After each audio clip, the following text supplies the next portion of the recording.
our beloved Ascension Pioneers, and welcome to this short video update straight from this beautiful fall colors forest. And as you know, the fall here, where I am in the northern hemisphere, can bring us so many abundant blessings. And I really wish to emphasize the meaning of blessings at this time. So just this weekend, I've actually watched this movie. It's called Paper Towns.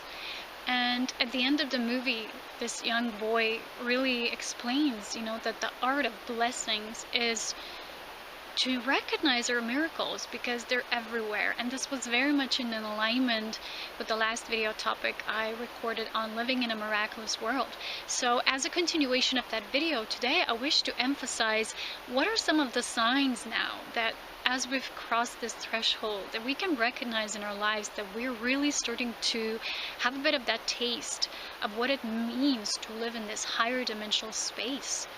Still being on this planet that experienced at the same time a lot of chaos, but also feeling so much beauty and blessings. There are countless blessings that surround us. So this boy really said that he thought that in life, he first thought everybody gets just one miracle, and his was this girl that he thought was it. And at the end of the movie, he actually recognized that sometimes things aren't as they seem, but the journey of that discovery actually brought him to the recognition of the miracles that were already in his life, but the greater devotion to that, like his friends and what joy meant for him, what was joyful for him, just deepening that brought him to the greater sight of that. So in the end, he says it's really the art of blessings, the art of miracles is to notice them in our daily lives. So this is how it is in our ascended reality.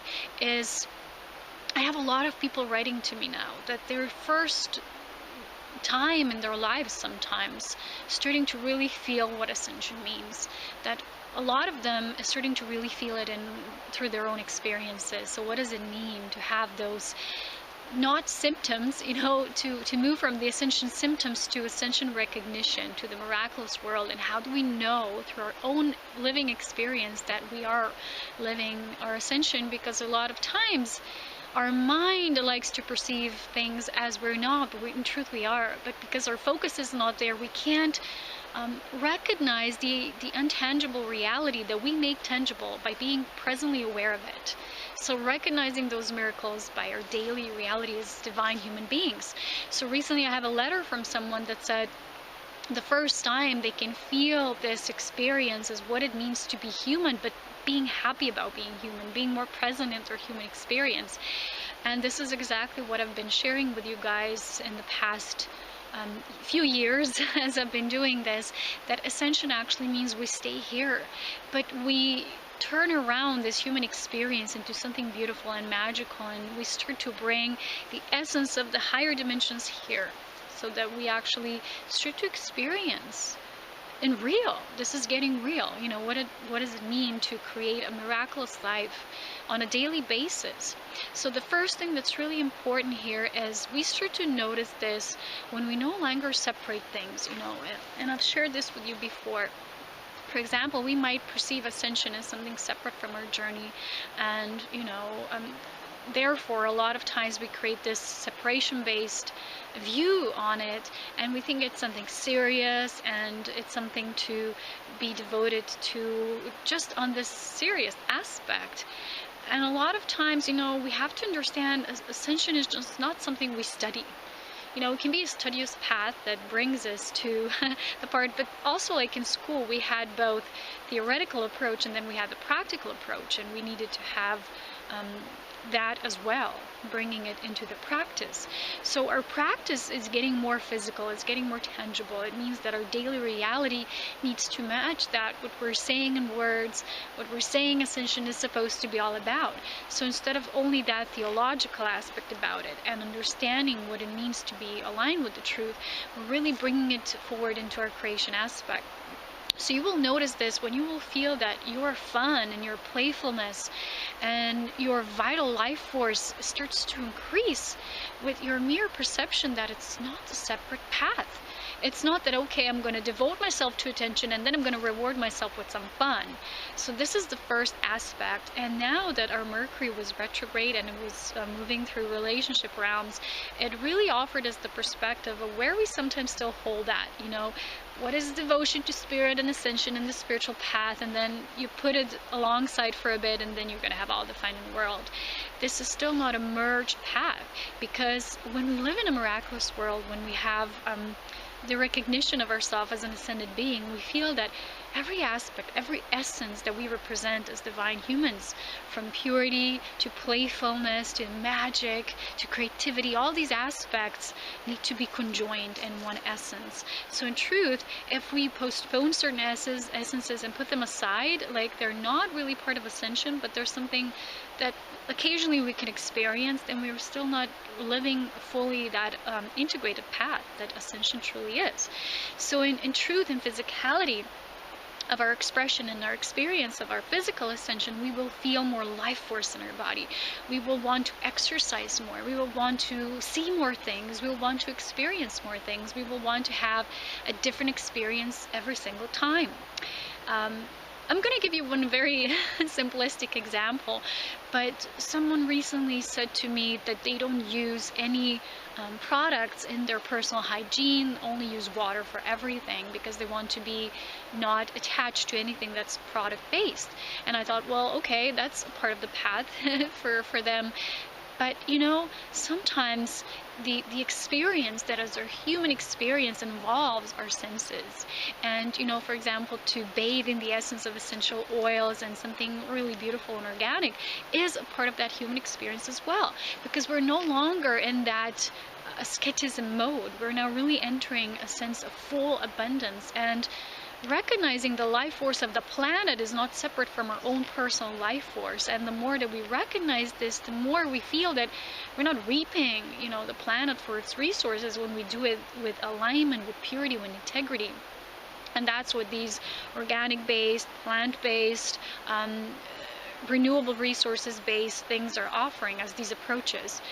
And we need to choose wisely, of course, but pleasure and sensuality through all these new even new senses that are available to us, not just basic 5 senses, because ascension goes beyond that. We can't really feel and implement that if we still kind of limit our senses and we perceive ourselves only a vertical being. We're also a horizontal being. So the more that we ascend vertically and we move up, then the more this light wants to reach into the aspects of the horizontal planes of existence. And therefore we are enlightening this whole creation aspect of where we are now, so that our realm of creation gets to be more illumined, more abundant. Everything that we create through our own inner aspect of aligning with our ascended self, we therefore reverberate back outwardly. So we will start to feel more invigorated, our life force will increase. Of course, we may still feel challenges, but the challenges are going to be just new opportunities, because change is challenge, is an equal thing. And this means that we won't have happiness as a pursuit, as a goal. We need to be positive and happy in all of this. But happiness will be just a natural byproduct of our ascension, because we're no longer focusing on needing to heal, needing to, you know, it's all so linear because it's a goal. Instead of just recognizing that everything you feel is righteous because you already feel it. You know, there was so much of the negating of our feelings and suppressing of the emotions. I was thinking about this, even the Christian religion, it teaches forgiveness, but through the control. Okay, I need to forgive that. I need to forgive those people. So forgiveness, compassion, but someone's not really feeling it. So how can they forgive if they're not feeling it? If they're also not allowing other feelings to resurface? Let's say we have anger, we need to let it out. We need to first feel how comfortable we are with those feelings so we can embrace them with the higher aspects of us that are pure love and unconditional universal love. So as we step into the space of allowance, of embracing ourselves, then we will have happiness not as a goal, as a pursuit, and trying to find it in through many spiritual practices and everything we do, and constantly try to be happy and positive and healed and all of that being a goal. We kind of make it elusive. We're trying to get there, but we never really get there. And that's why I have a lot of people who tell me this, that have tried so many things, but they still can't feel good. It's because they want to make the feel good the goal instead of allowing themselves to experience what they need to, so they can cross on the other side, where the feeling good, the happiness is already a natural byproduct because it happens organically. I've shared with you so many times that ascension, physical ascension, is an organic pathway. It's not something we can force or coerce into. It's just happens so naturally for us as we just allow ourselves to be with our feelings, to express our joy, because the highest space, the highest essence is intentional joy, which means that you know that you and your time, sacred space that you create, that's what's your time. In your divinity, when you celebrate it, you celebrate life. So when there's space in your life for celebration, for joyful activities, for playfulness, laughter, creativity, then you know that this is not separate from your ascension. A lot of people still feel guilt when they feel good, you know, and they see outside of them there's still a lot of suffering in this world. But we really feel that we're in an ascended path when we, not that we no longer care, but we just know that we are the ones who have to show the way for this new higher uplifted frequency. We can't help others when we step into the mode, when we lower our frequencies as well, and we say, okay, I'm gonna feel bad as well, because obviously that's the main theme of the game on this planet. It just won't change. It won't change anything, because the highest aspect, the highest calling we can live is to be our joy, whatever that is for us. You know what it is for me? It's Ascension Pioneers and Serapina Light, and what I do. This is my highest calling. And when something brings you so much joy, it activates your inner universal abundant state. And this is not something we achieve. It's who we are, so organically already. So we stop in our true ascended self. We stop trying. We stop controlling life. We stop pursuing happiness. We stop pursuing goals as goals themselves. We still have alignments, we have intentions, but we don't see them as goals, like the ultimate. You know, we have preferences, we have choices, we have visions in our lives, but we don't take them so rigidly. We don't take them in this finite state and linear, through linear thinking. We also feel like we do wish to engage in relationships. There's a mutual receptivity here that's very important, because we are forming our new reality on this communal space. And this means that we don't compromise ourselves, we don't negotiate ourselves so we can have relationships with others, but we form them through first forming our solid base as who we are, as what is important for us. And if others can't meet those, not demands, but requirements through the mutual self-respect, and have, you know, meeting each other halfway, then we know that we have to maybe look out for other options. We had this beautiful conversation with my mother this week, something that we've experienced started this talk in terms of, okay, let's just see all opportunities, okay? Let's see if we lived separately and we just visited each other and tried living in a different way. So we kind of put that out on the table, and each, you know, had some time off separately, because, you know, our enlightened relationships, which come through Vesica Pisces union symbology, they mean that we are just as much in that communal space, which is in between, and we are in our isolated self space, when we have the proper amount of time when we're just with ourselves. Because if we're too much falling apart, too much moving in our own separate ways, or too much coming cloggy together, then we're out of balance. So these enlightened unions happen through just the right amount of that stability, firmness, and communion, while also remaining our sovereign individual self. So this just, again, it's a natural process. It's not something we say, okay, I'm going to live my relationship this way. It's really organically happens with your mature awareness, as in knowing how much of the self you are and how much you are also in alignment with the communion. So we talked about this, and after some pondering, we've realized that the way of the new is this community paradigm. And even if it's just two people, two individuals, they're already more of the communion to creating the third, then they are each isolated on their own. So we started thinking that a lot of times in our relationships, when we were still in the old, we wanted to run away or hide from the patterns that relationships brought up for us to see. you know, so we can align our choices in the new. If something we don't like or it's repetitive, we have the power to change. Maybe it's just a little different perspective. Maybe it's changing something in our sacred space, or having a talk, an open, intimate talk with another. A lot of times there's not much depth and intimacy in our talks, in our communication. So these challenges are changing aspects so we can really align more with our truest authentic selves.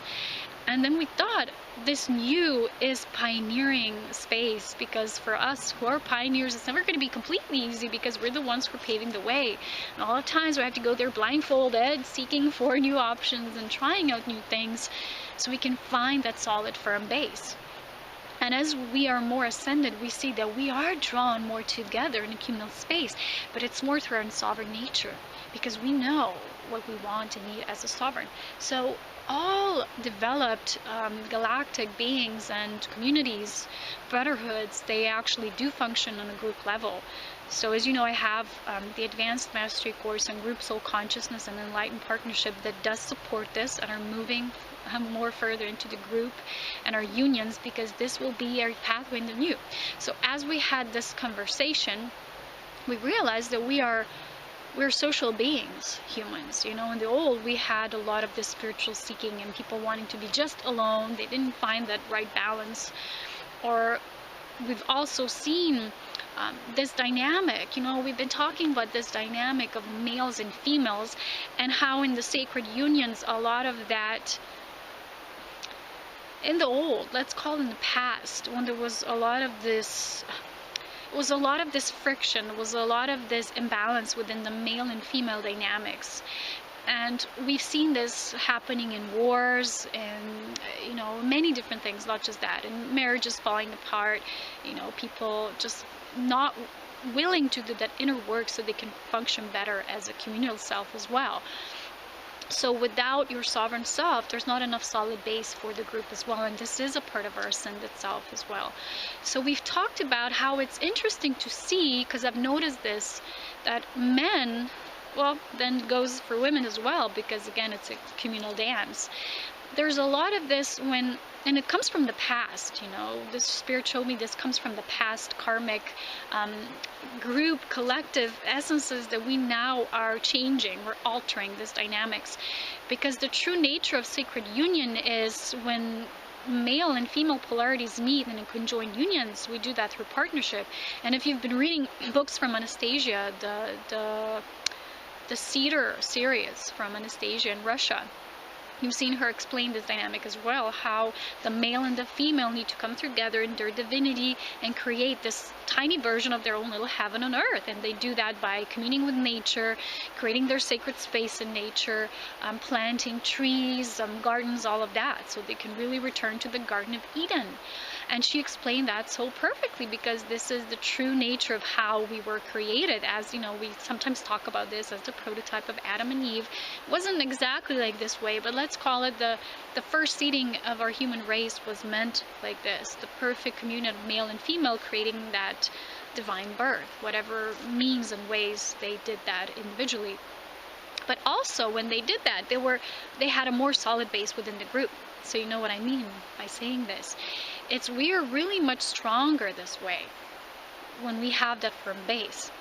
So in the past times, and still happening now, there was a lot of these dynamics when men, you can even see that in movies, in Hollywood movies, men really like their buddies and they constantly want to go out with their buddies, and then women stay together and do their own thing. And there's constantly like this friction and the separation as well, because the men and women in the modern world are really co-creative partners. They're just cohabiting partners. And men are still more drawn to their pals, and women then, you know, they're attached to their female friends and they have this group of friends. And you can even see that when two people get married in a traditional religious way, you know, the female, they have their bridesmaids, and the men have their maid of honors, things like that. So what this spirit showed me is that in the past, when there was war, you know, male characters went with other males, and there were forming these strong bonds and wars and many of these things. So they were away from their families and their partners and, you know, lifelong partners. A lot of times they even didn't return back. And then the women stayed alone. They stayed together, and they were seeking comfort in the space of their sisterhood. This wasn't just in war, this was also other dynamics playing out. You know, even comes back from the era of hunting. You know, the male go hunt the food, the women stay there, make fire. So there's a lot of this dynamic that in truth, it's very old. The new energy paradigm is the paradigm of our illumined self, which is the self that recognizes that the aspects of the feminine and masculine forces of creation need to work together as one. So another symbol for us, another archetype we can embrace within ourselves, that we see we're further along our ascended living, is that we have this reverence for this sacred space, for this energy to be balanced out again, and to really see what's the true nature of this divine partnership. I share a lot more in my Enlightened Partnership and Group Soul Advanced Mastery course, so take a look at my Serapina Light page under Mastery Courses for that. But to wrap this all up, it's really important to observe yourselves, where you are, how you're perceiving your reality. Are you more pleased with your life, whatever it is? Because what Spirit showed me this week, I've had a very hectic week. There was so much to do. And at certain times, you know, when we're still within those old patterns, the only way, best known possible way for us, is we can go like, haywired, right? And the thing is that what Spirit said is the brave ones, the pioneers, will always be the ones who will need to find the right sacred space and attune to that inner sacred space. So they create these safe houses first within, and they create it as around themselves in, you know, their personal homes, living environments, communities, whatever it is. And to find that safe heaven, to find that safe space, even amidst the chaos that's swirling around you in your daily life and in the world of chaos. Because there's a lot of people who still write to me and they say, how do I stay peaceful when there's these threats of what's going to happen in America and whatever? And it's just they still keep falling for those tricks. It's the mind trick. It's the trickster energy that says, oh, you gotta be careful. You gotta worry all the time. You gotta be worried for the whole planet. You gotta be worried for the future of the whole planet. You can't handle this. As a human being, you can't handle the pressure of everything feeling it's a burden. And when you really step into this ascended state, you no longer wish to hold these burdens. Watch my video on liberating ourselves, on true liberation and how it is. That's the first step to threshold that really brings us to this space of living our ascension, of being free, joyful, passionate about things we love. Because the more we have in terms of inner abundance, which first is freedom, don't forget that, through true freedom we create then any essence of the soul we desire. Because we can create all these essences in the sacred space of our divine spark. So then, when we come there, we know that we just have no more of that guilt, or no more of that worry or stress. Even if things are speeding up, or they're fast, or they feel like chaotic on the outside, it's our inner reality, the foundation of our ascended selves that we have created, that serves us as a platform that we can handle just about anything. And this is why in this first few years, we're still in that, of course, in that cycle. We are mastering how to just be that safe space, be that vortex, be that pillar. It's almost like you're that rotator, and wherever in the planet you're positioned, you will handle it. Wherever you go, even if you travel somewhere else, you are that powerhouse. And you are the storage of that ascension energy, of that ascension light.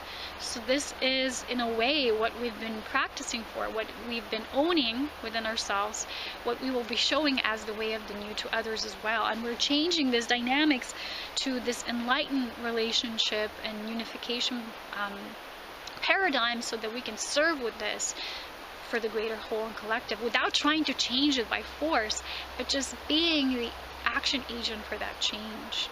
And it starts with us. And that means that we are not to let others dim our light just because they have other beliefs, or they think that, you know, why are we so happy and breezy and cheerful if there's bad things as they perceive them happening on the planet? Well, think about this. Think about what this really means and how you can stay that safe powerhouse within yourself and illuminate with that light outwardly as well. So as always, so much love, wisdom, and power. I really put it into your hearts to always reflect on things, to ponder on things. If something pops into your mind, you know, a lot of times people ask me these questions, but these are also questions that are just for you. They're between you and spirit.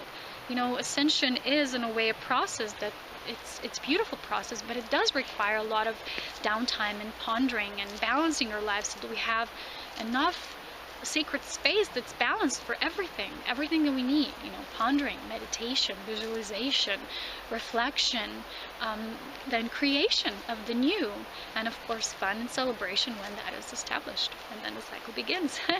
So know that we are always living all parts of the spiral. We're not just here or just there or just there. We are the spiral, but also the light emanating from and moving in all the directions. And that is, of course, the symbol used in my logo for the Serapina light.